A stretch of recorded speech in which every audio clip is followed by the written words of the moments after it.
சிம்ம ராசிக்காரங்களே, இந்த வீடியோ உங்களுக்கே தற்செயலாக வந்ததுன்னு நினைக்காதீங்க. இப்போ நீங்கள் இந்த சிம்ம ராசி பலன் பார்க்குறீங்கன்னா அதுக்கு பின்னாடி ஒரு காரணம் இருக்குது. சமீப காலமாக மனசில் ஏதோ ஒரு குழப்பம் அல்லது எப்போ நல்ல மாற்றம் வரும்னு ஒரு கேள்வி இருந்தால் அந்த கேள்விக்கான பதிலை தேடி தான் இப்போ நீங்கள் இங்கே வந்திருக்கீங்க. சிம்ம ராசிக்காரர்கள் சாதாரணமானவர்கள் அல்ல. துணிச்சலும் வேகமும் உங்களோட இயல்பு. ஆனால் அந்த வேகத்துக்கு சரியான வழிகாட்டுதல் கிடைக்கிறப்போ வாழ்க்கையே மாறும். இந்த உலகத்தில் நம்ம எத்தனை முயற்சி செய்தாலும் எந்த ஒரு நல்ல காரியத்தை ஆரம்பித்தாலும் நம்மளை காத்து வழிநடத்துகிற ஒரு சக்தி இருக்குன்னு நம்புறீங்களா? அதுதான் நம்ம குலதெய்வம். சிம்ம ராசிக்காரர்களின் வாழ்க்கையில் பல தடவை தெரியாமலே தடைகள் உடைந்திருக்கலாம். கடைசி நிமிஷத்தில் வழி திறந்திருக்கலாம். அதற்கு பின்னால் குலதெய்வ அருளே காரணமாக இருக்குங்க. இந்த சிம்மராசி பலன் உங்களுக்கு பலன் தரணும்னு நினைச்சா இந்த கணமே ஒரு சின்ன விஷயம் செய்யுங்க. கமெண்ட் பாக்ஸில் உங்கள் குலதெய்வத்துடைய பெயரை எழுதுங்க. தெரியாதவங்க எனக்கு என் குலதெய்வம் தெரியாதுன்னு எழுதினாலும் போதும், மனசார எழுதுங்க. அந்த நம்பிக்கை தான் இந்த வீடியோவின் சக்தி. உங்கள் குலதெய்வத்தை மனசில் நினச்சிட்டு இப்போ இன்றைய சிம்மராசி பலன்களுக்குள்ள நுழையலாம் வாங்க. சிம்ம ராசி நேயர்களை, இனி வரக்கூடிய நாட்கள் உங்களுக்கு எப்படி இருக்க போகிறது என்பதை ஒவ்வொன்றாக விரிவாக கூறப்போகிறோம். உங்கள் வீட்டு வாசலில் மகிழ்ச்சி, பணம் மற்றும் புதிய வாய்ப்புகளின் திருவிழாவே நடக்கப் போகிறது. புதிய வாய்ப்புகளும் சாதனைகளும் உங்களை தேடி ஓடிவரும். ஏனெனில் கிரக நிலைகள் அப்படிப்பட்ட ஒரு அமைப்பை காட்டுகின்றன.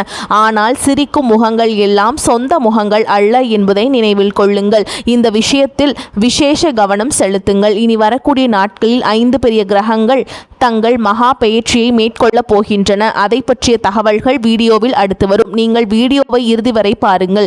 ஏனெனில் உங்களின் ஒரு சிறிய தவறு பெரிய இழப்பை ஏற்படுத்தலாம். இந்த வீடியோவில் கிரகங்களின் அடிப்படையில் நீங்கள் என்ன செய்ய வேண்டும், எதை ஒருபோதும் செய்யக்கூடாது என்பதை ஒவ்வொன்றாக கூறியிருக்கிறோம். இந்த வீடியோவின் இறுதியில் ஒரு பரிகாரம் கூறப்பட்டுள்ளது. அது உங்கள் அதிர்ஷ்டத்தையே மாற்றக்கூடியது. எனவே வீடியோவை முழுமையாக பாருங்கள். எப்போதுமே ஒரு புதிய மாதம் தொடங்கும் போது நாம் மிகவும் உற்சாகமாக இருப்போம். இந்த மாதத்தில் நிச்சயம் ஏதேனும் பெரியதாக சாதித்து காட்டுவோம் என்ற ஆர்வத்தில் இருப்போம். ஆனால் மாதம் செல்ல செல்ல மாத இறுதியில் நமது உற்சாகம் அனைத்தும் வடிந்துவிடும். இப்போது கேள்வி என்னவென்றால், இனி ஜூனில் வரக்கூடிய நாட்களில் உங்கள் கனவுகள் நனவாகுமா அல்லது அதே போராட்டங்கள் தொடருமா? ஒரு பெரிய கணிப்பை கூறப் போகிறோம். 3 பெரிய சுப நிகழ்வுகள் மற்றும் 3 பெரிய அசுப நிகழ்வுகள். நற்செய்திகளை கேட்டதும் நீங்கள் மகிழ்ச்சியில் துள்ளி குதிப்பீர்கள். ஆனால் நாங்கள் கூறப்போகும் எச்சரிக்கைகளை நீங்கள் கவனமாக பின்பற்றினால் ஒரு பெரிய ஆபத்தை தவிர்க்கலாம். இன்றைய வீடியோ ஏதோ சாதாரணமாக உங்கள் கண்களுக்கு முன்னே வரவில்லை. இந்த வீடியோவை நீங்கள் இன்று பார்க்கிறீர்கள் என்றால் இனி வரக்கூடிய நாட்களில் ஒரு பெரிய மாற்றம் உங்களுக்காக காத்திருக்கிறது என்று அர்த்தம். நீங்கள் உங்கள் ஜாதகத்தை கணிக்க விரும்பினால் உடனே உங்கள் ஜாதகத்தை கொண்டு ஒரு ஜோதிட நிபுணரிடம் கணித்து கொள்ளுங்கள். ஏதாவது பிரச்சனைகள் தொடர்ந்து வந்துக்கிட்டே இருக்குது அப்படின்னா நீங்கள் போய் பார்த்துக்கலாங்க. ஏனெனில் நாங்கள் உங்களுக்கு பொதுவான பலன்களை வழங்குகிறோம். ஏனெனில் இதை விட சிறந்த வீடியோக்களை உங்கள் ராசிக்காக நீங்கள் காண முடியாதுங்க. அதுக்கான எல்லாத்தையும் தொகுத்து தான் நான் உங்களுக்கு கொடுத்துட்ருக்கோம். சிம்மராசி நேயர்களின் வாழ்க்கை என்ன நடக்க போகுது? முதல் நிகழ்வை பற்றி பார்ப்பதற்கு முன் கிரக நிலைகளை கவனிப்போம். ஜூன் 2ஆம் தேதி பார்த்தீங்கன்னா குரு பகவான் கடகராசிக்கு வந்துட்டாருங்க. அதே மாதிரி அது எப்படின்னா 12 ஆண்டுகளுக்கு பிறகு குரு பகவான் உங்கள் 12ஆம் வீடான கடகராசியை அடைஞ்சிருக்காருங்க. இது உங்கள் வாழ்க்கையில் எவ்வளவு பெரிய தாக்கத்தை ஏற்படுத்தும் என்று யோசித்து பாருங்கள். அதே மாதிரிங்க இந்த மாதத்துக்கு பிறகு இந்த ஆண்டு முழுவதுமே மாறப்போகுதுங்க. இதன் பிறகு பார்த்திங்கன்னா ஜூன் 8ஆம் தேதி பார்த்திங்கன்னா சுக்கிரனும் 12ஆம் வீடான கடகராசிக்கு வந்துடுவாருங்க. ஜூன் 15ஆம் தேதி சூரியன் உங்கள் லாப வீட்டிற்கு வருவாருங்க. இப்போது 10ஆம் வீட்டில் இருக்கும் சூரியன் ஜூன் 15ஆம் தேதி 11ஆம் வீட்டிற்கு வந்துடுவார். அதே மாதிரி 21ஆம் தேதி பார்த்திங்கன்னா தளபதியான செவ்வாய் ரிஷப ராசியை அடைகிறாருங்க. அதாவது செவ்வாய் உங்களின் தொழில் ஸ்தானத்துக்கு செல்கிறாருங்க. ஜூன் 22ஆம் தேதி பார்த்திங்கன்னா புதன் 12ஆம் வீட்டில் அதாவது கடகராசிக்கு வந்துடுவாருங்க. அதாவது ஜூன் 2 முதல் ஜூன் 22ஆம் தேதி வரைக்கும் ஃபுல்லாக கிரக மாற்றங்கள் தாங்க இருக்குது. பெரிய கிரக பயிற்சிகள் நிறைந்துள்ளது. அதே மாதிரி மாதம் தொடங்கும் போதே ஒரு பெரிய நிகழ்வு உங்களுக்கு காத்திருந்திருக்குங்க. நாங்கள் முன்பே கூறியது போல ஜூன் 2ஆம் தேதி குரு பகவான் கடகராசி அடைஞ்சிருக்காருங்க. இது செலவு மற்றும் விரயஸ்தானமாகும். ஆனால் ஏதோ ஒரு வகையில் பன்னாட்டு நிறுவனங்களுடன் உங்களுக்கு தொடர்பு ஏற்படலாம் அல்லது பன்னாட்டு நிறுவனங்களில் பணிபுரிபவர்களுக்கு குரு பகவான் மிகவும் சிறந்ததாக மாற்றுவார். நாங்கள் ஏன் இப்படி கூறுகிறோம் என்றால், குரு இங்கே வந்திருக்கிறது சுக்கிரனும் அங்கேயே அதே இடத்துக்கு வராருங்க. அதே மாதிரி 22ஆம் தேதி பார்த்திங்கன்னா புதனும் அதே இடத்துல தான் இருக்கார். ஓகேங்களா. 12ஆம் வீட்டில் 3 பெரிய சுபகிரகங்கள் இணைவது உங்களுக்கு ஒரு வர பிரசாதத்திற்கு சளைத்ததல்ல. சிம்மராசி நேயர்களே, இதை நீங்கள் குறித்து வைத்துக் கொள்ளுங்கள். நீங்கள் வெளிநாடு செல்ல விரும்பினால், வெளிநாட்டில் குடியேற விரும்பினால், விசா சம்பந்தமான ஏதேனும் பிரச்சனை இருந்தால் அவை அனைத்தும் தீர்ந்துவிடும். நீங்கள் இறக்குமதி ஏற்றுமதி தொழில் செய்தால் அதுவும் மிகச்சிறப்பாக செயல்படும். உங்களுக்கு வெளிநாட்டு வாடிக்கையாளர்கள் இருந்தால் அவர்கள் மூலமும் நீங்கள் பெரிய தொகையை சம்பாதிக்கலாம். அதாவது பன்னாட்டு நிறுவனங்களில் வேலை செய்பவர்களுக்கு இந்த நேரம் மிகவும் சிறப்பாக இருக்கும். ஆனால் அதே நேரத்தில் உங்களுடன் நடக்க போகும் 2வது நிகழ்வு உங்களுக்கு இன்ப அதிர்ச்சியை கொடுக்கும். எங்கள் வார்த்தைகளை கவனமாக கேளுங்கள். கிரகங்களோட ராஜா அது யாருங்க? சூரிய பகவான். அவர் மிதுன ராசிக்குள்ள நுழைந்தவுடன், அதாவது லாப வீட்டிற்குள்ள சூரியன் வந்தவுடன் இந்த மாதத்தின் நடுப்பகுதியிலிருந்து உங்களின் பொற்காலம் தொடங்க போகுதுங்க. இதற்கு முழு உத்தரவாதம் அளிக்கிறோம். சூரிய பகவான் திடீரென பல புதிய வழிகளை திறப்பார். நீங்கள் எதை பற்றியும் கவலைப்பட வேண்டாம். ஏனெனில் சூரியன் உங்கள் ராசிநாதனான சூரியனுக்கு பிடித்தமான ராசி சிம்ம ராசியாகும்.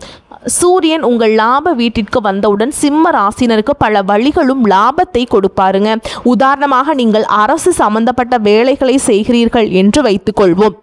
உங்களின் ஏதேனும் ஒப்பந்தம் தடையாக இருந்தால் இப்போது அந்த ஒப்பந்தம் கையெழுத்தாகலாம். சில செல்வாக்கு மிக்க மனிதர்களை நீங்கள் சந்திப்பீங்க. அவர்களை உங்களுடன் இணைக்கும் வேலையை சூரிய பகவான் செய்வார். நான் ஏன் இவர்களுடன் சுற்ற வேண்டும், எனக்கும் இவர்களுக்கும் என்ன தொடர்பு என்று நீங்களே நினைப்பீர்கள். ஆனால் அந்த தொடர்பு பிற்காலத்தில் வேலை மற்றும் வியாபாரத்தில் உங்களுக்கு ஒரு பெரிய லாபத்தை தரப்போதுங்க.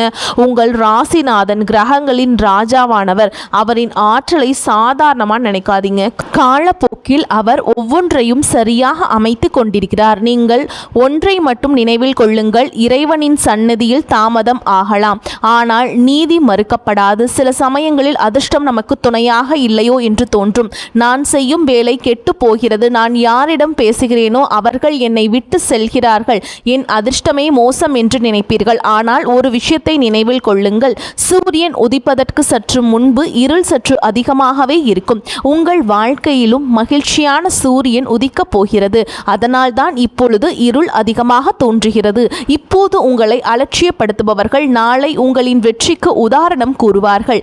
ஏன் எனில் காலம் எப்போதுமே ஒரே மாதிரியாக இருப்பதில்லை. என் மோசமான காலம் நடக்கிறது, நல்ல காலம் வராது என்று நினைக்காதீர்கள். மாற்றம் என்பது இயற்கையின் நியதி. இனி வரக்கூடிய நாட்களில் பார்த்தீங்கன்னா குரு 12 ஆண்டுகளுக்கு பிறகு உங்களுக்கு அதிர்ஷ்டத்தை பலப்படுத்தும் ஒரு அற்புதத்தை செய்ய போறாருங்க. மனிதனின் உழைப்பு ஒருபோதும் வீணாவதில்லை. வழியை தாங்க கற்றுக்கொள்பவர்களை வெற்றி பெறுவதிலிருந்து எந்த ஒரு சக்தியாலும் தடுக்க முடியாது என்பதை உறுதியாக நம்புங்கள். சிம்ம ராசியினரின் வாழ்க்கையிலும் ஒரு பெரிய வெற்றி காத்து கொண்டிருக்கிறது. ஏனெனில் இனி வரக்கூடிய நாட்களில் குரு பகவான் பொறுப்பை ஏற்றுக்கொள்கிறார். 3 பெரிய கிரகங்கள் ஆரம்பம் முதல் இறுதி வரை 12ஆம் வீட்டில் அமர்ந்து வேலை மற்றும் வியாபாரத்திற்கு மிகச்சிறந்த வாய்ப்புகளையும் ஒப்பந்தங்களையும் உருவாக்குகின்றன. சூரியன் மிதுன ராசியை அடைந்தவுடன் தடைபட்ட காரியங்கள் நடக்கத் தொடங்கும். பல வழிகளில் இருந்து பணம் வரத் தொடங்கும்.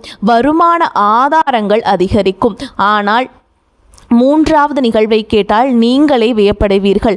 அதாவது என்னன்னா, ஜூன் 21ஆம் தேதி ஒரு பெரிய சம்பவம் நடக்குதுங்க. எங்கள் வார்த்தைகளை கவனமாக கேளுங்கள். ஜூன் 21ஆம் தேதி செவ்வாய் உங்கள் தொழில் ஸ்தானத்துக்கு வரப்போறாருங்க.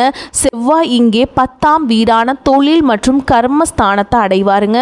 செவ்வாய் என்பவர் தளபதி ஆவார். அது என்ன தாக்கத்தை ஏற்படுத்தும் என்பதை தெரிந்து கொள்வதற்கு முன் இந்த வீடியோவை ஒரு லைக் செய்து விடுங்கள். ஏனெனில் இத்தகைய முழுமையான ஆய்வுகளை மேற்கொள்வதற்கு பல மணி நேர உழைப்பு தேவைப்படுகிறது. உங்களின் ஒரு லைக் எங்களுக்கு பெரிய ஊக்கத்தை கொடுக்கிறது. உங்களின் ஒரு லைக்கால் எங்கள் உழைப்பு அனைத்தும் பலனடைகிறது. வீடியோவை கட்டாயம் லைக் செய்யுங்கள். கமெண்ட் பாக்ஸில் தூய்மையான மனதுடன் சூரிய பகவானை போற்றி போற்றி அப்படின்னு எழுதுங்க. ராசிநாதனின் அருள் நிச்சயமாக உங்களுக்கு கிடைக்கும். உடனே கமெண்ட் பாக்ஸில் எழுதுங்க, சரிங்களா? 3வது நிகழ்வை கூற போகிறேங்க. செவ்வாய் இங்குள்ள தொழில் வீட்டிற்கு நுழைந்தவுடன் உங்கள் தன்னம்பிக்கை உயர்வதை உணர்வீங்க. உங்கள் தன்னம்பிக்கை அளவு மிகவும் அதிகமாக இருக்கும். சில சமயங்களில் என்னால் எதுவும் முடியாது என்று தோன்றும் மனிதனுக்கு திடீரென ஒரு உத்வேகம் பிறந்து நான் எதையும் சாதிப்பேன் என்ற எண்ணம் வரும் அல்லவா? அந்த தன்னம்பிக்கை தான் சூரியனும் செவ்வாயும் உங்களுக்கு கொடுக்க போகிறார்கள். செவ்வாய் நெருப்பு தத்துவத்தை கொண்ட கிரகம். மனிதனுக்குள் கோபத்தை அதிகரித்தாலும் வாழ்வின் உண்மையான வழியையும் அதுவே கற்றுக் கொடுக்கிறது. உங்களுக்குள் தன்னம்பிக்கை வரும்பொழுது உங்கள் மீதான நம்பிக்கை அதிகரிக்கும்.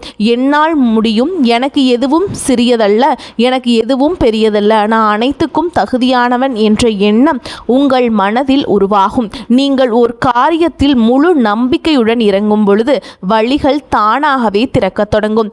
ஏனெனில் கிரக நிலைகள் உங்களுக்கு மிகவும் சாதகமாக உள்ளன. ஆனால் உங்கள் உற்சாகத்தை குறைய விடாதீர்கள். சில சமயங்களில் காலம் நிலையானதாக இருக்கும், சில சமயம் நிலையற்றதாக இருக்கும். விஷயங்கள் சில சமயம் சுமூகமாகவும் சில சமயம் சிக்கலாகவும் மாறும்.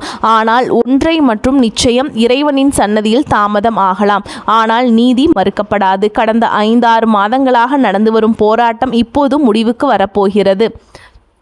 அதாவது உங்கள் வீட்டு வாசலில் மகிழ்ச்சி, பணம் மற்றும் புதிய வாய்ப்புகளின் திருவிழா நடக்கப் போகும் நாட்கள் வந்துவிட்டது. எனவே தன்னம்பிக்கை உயர்ந்த நிலையில் இருக்கும். அதோடு செவ்வாய் 10ஆம் வீட்டில் அமர்ந்து உங்களின் தலைமை பண்பை அதிகரிப்பார். உங்களுக்குள் ஒரு தலைமைத்துவ ஆற்றலை உருவாக்குவார். நீங்கள் ஒரு தலைவனைப் போல செயல்படுவீர்கள். செவ்வாய் உங்களின் நிர்வாக திறனை மிகச் சிறப்பானதாக மாற்றுவார். காவல்துறை, இராணுவம், நிர்வாகம், தகவல் தொழில்நுட்பம் மற்றும் பொறியியல் துறையில் இருப்பவர்களுக்கு இது மிகச்சிறந்த காலமாகும். ஏனெனில் செவ்வாய் அவர்களுக்கு பெரிய ஆதரவை வழங்குவார். இதுவரை நற்செய்திகளை பற்றி கூறினோம், ஆனால் நம்ம என்னென்ன தவறுகளை செய்யக்கூடாது என்பதையும் தெரிந்து கொள்வது அவசியம். உங்களின் ஒரு சிறிய தவறு எல்லாவற்றையும் கெடுத்துவிடலாம். நீங்கள் தவிர்க்க வேண்டிய அந்த தவறு என்னவென்று கவனமாக கேளுங்கள். நீங்கள் வீடியோவை இதுவரை பார்த்திருக்கிறீர்கள் என்றால் இறைவனின் விசேஷ அருள் உங்கள் மீது உள்ளது என்று இறைவன் உங்களுக்கு ஏதோ கூற விரும்புகிறார் என்றும் அர்த்தம். நீங்கள் புரிந்து கொள்ள வேண்டும் என்பதற்காகவே இதுவரை வீடியோவை இழந்திருக்கிறீர்கள். வீடியோவின் அடுத்த முக்கியமான பகுதி தொடங்க போகிறது. மனிதன் என்பவன் தவறுகளின் உருவமே தவிர தவறே செய்யாத மனிதன் என்று யாருமில்லை. ஆனால் தவறு செய்த பிறகும் அதே தவறை மீண்டும் செய்பவன் முட்டாள் எனப்படுவான். இனி வரக்கூடிய நாட்களில் நீங்கள் செய்யக்கூடாத தவறுகளை தெரிந்து கொள்ள உங்களுக்கு ஒரு வாய்ப்பு கிடைத்துள்ளது. இந்த எச்சரிக்கைகளை நீங்கள் பின்பற்றினால் இனி வரக்கூடிய நாட்களில் நீங்கள் கனவிலும் நினைத்து பார்க்க முடியாத அளவு சிறப்பாக இருக்கும். உங்கள் 12ஆம் வீட்டில் குரு, சுக்கிரன் மற்றும் புதன் ஆரம்பம் முதல் இறுதி வரை இருக்கப் போகிறார்கள் என்று நாங்கள் கூறியிருந்தோம். மற்றொரு விஷயம் என்னவென்றால் 12ஆம் வீடு என்பது செலவு, விரயம், இழப்பு மற்றும் மருத்துவமனை ஆகியவற்றை குறிக்கும். இங்கிருந்து என்ன ஆபத்து வரப்போகிறது? உங்கள் செலவுகள் உங்கள் வருமானத்தை விட அதிகமாக இருக்கலாம். அங்கு நீங்கள் மிகவும் கவனமாகவும் எச்சரிக்கையாகவும் இருக்க வேண்டும். ஏனெனில் குரு 12ஆம் இடத்துக்கு போறாருங்க. 12 ஆண்டுகளுக்கு பிறகு வந்திருந்தார். குரு 12ஆம் வீட்டிற்கு வந்திருந்தாலும் அவர் செலவு வீட்டை அடைந்துள்ளார். யாரையாவது கவர வேண்டும் என்பதற்காகவோ, பெருமை காட்டிக் கொள்வதற்காகவோ அல்லது பெரிய ஆளாக காட்டிக் கொள்வதற்காகவோ நான் செலவு செய்யக்கூடாது என்பதில் விசேஷ கவனம் செலுத்துங்கள். கண்மூடித்தனமாக எதிலும் முதலீடு செய்ய வேண்டாம், இல்லையெனில் அந்த பணம் சிக்கிக்கொள்ளும். இதுதான் முதல் எச்சரிக்கை மற்றும் முதல் தவறு. 12ஆம் வீட்டில் 3 பெரிய கிரகங்கள் இருப்பது உங்களுக்கு ஆபத்து மணியை ஒலிக்கிறது. அதாவது வருமானத்தை விட செலவுகள் அதிகமாகலாம். உங்கள் செலவுகளை வரம்பிற்குள் வைத்துக் கொள்ளுங்கள். அப்போதுதான் பொருளாதார ரீதியாக பாதிக்கப்படுவதிலிருந்து தப்பிக்க முடியும். 2வது எச்சரிக்கையை கூறுகிறேன். 10ஆம் வீட்டில் அமர்ந்திருக்கும் செவ்வாய் உங்கள் வாழ்க்கையில் தன்னம்பிக்கையை கொடுக்கிறார். உங்கள் காரியங்களை முடிக்கிறார், உங்களை முன்னேற்றுகிறார். ஆனால் அதே செவ்வாய் உங்களுக்குள் ஒரு பிடிவாத குணத்தை கொண்டு வரலாம். நான் தான் சரி, நான் சொல்வதுதான் சரி, எனக்கு எதிராக பேச நீ யார், என்னிடம் இப்படி பேச உனக்கு எவ்வளவு தைரியம் என்பது போன்ற அதீத தன்னம்பிக்கை மற்றும் அகந்தைய செவ்வாய் இங்கு வரும்போது கொண்டு வரலாம். நீங்கள் சற்று எச்சரிக்கையாக இருக்க வேண்டும்.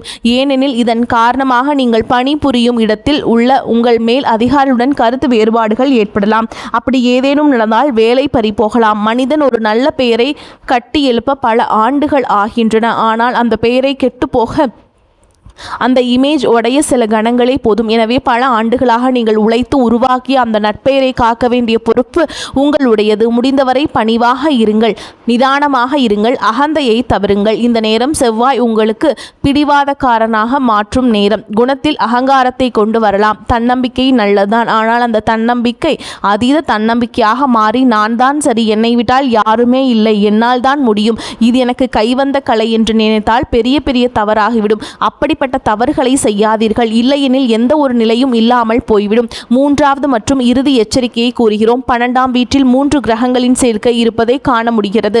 உங்களுக்கு தூக்கமின்மை பிரச்சனை வரலாம். திடீரென உங்களுக்கு தூங்குவதில் சிரமம் இருப்பதாக உணர்வீர்கள். ஏனெனில் இங்கிருந்து உங்களின் தூக்கம் பாதிக்கப்படுகிறது. அத்துடன் தேவையற்ற மன அழுத்தம். சிலர் தங்கள் வாழ்க்கையில் எந்த பிரச்சனையும் இல்லை என்றாலும் பிரச்சனைகளை தேடி சென்று மன அழுத்தத்தை ஏற்படுத்திக் கொள்வார்கள். அவன் என்னை ஏன் அப்படி சொன்னான், நான் கடைக்கு சென்றேன், எனக்கு ஏன் இப்படி நடந்தது, அவன் என்னை பற்றி ஏன் அப்படி பேசினான் என்று பல விஷயங்களை நினைத்து வீண் கவலை கொள்வார்கள். உங்களுக்கு அப்படி நடக்கலாம்.